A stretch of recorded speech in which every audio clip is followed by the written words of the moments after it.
আজকে একটা ঘরোয়া টাইপের রান্না করব। তো তার জন্য কিছুটা আলু নিয়েছি, জাস্ট একটা আলু ছোট মিডিয়াম সাইজের, আর নিয়েছি ছোট মাছ, কাঁচা লঙ্কা আর পেঁয়াজ। আর এইখানে আছে কুমড়োর ডগা ও পটল। এগুলোকে আমি কিছুটা পরিমাণ হলুদ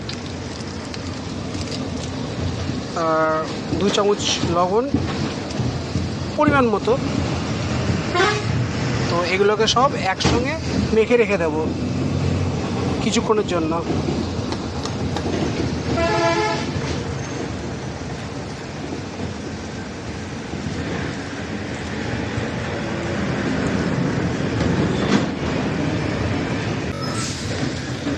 আমার মাখাটা হয়ে গেছে। আর আমি এখানে কুমড়োর ডগাগুলো আগার যে কচিগুলো হয় সেগুলোকে ইউজ করেছি। এবার এটাকে ঢেকে রেখে দেবো। গরম হয়ে গেছে, ওর মধ্যে একটু কালো জিরে দেবো।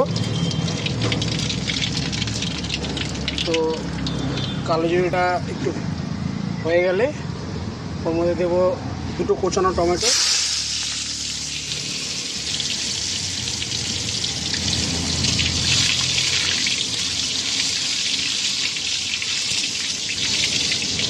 এবার দেব এই মাছগুলো সম্পূর্ণ ঢেলে দেবো।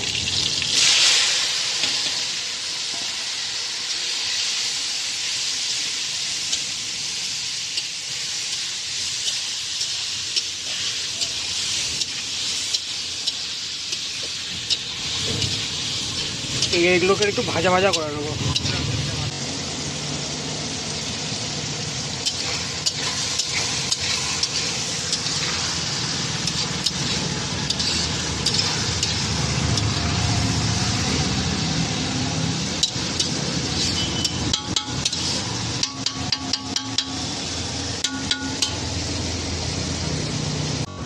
দেখুন কি সুন্দর মাছটা ভাজা ভাজা হচ্ছে।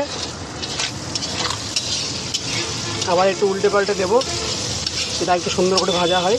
আর কুমড়োর ডগাগুলো আমি এই কারণে কচি নিয়েছিলাম যাতে এই তেলেই ভাজা হয়ে যায়, নাহলে নয়তো সিদ্ধ হবে না।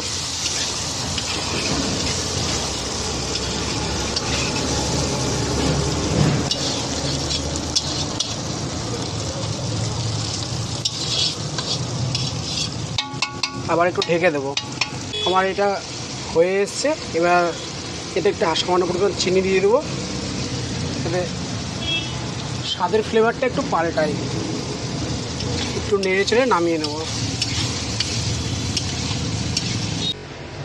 ছোটো মাছের যে চচ্চড়িটা করেছিলাম এটা রেডি। দেখুন কালারটা দেখুন।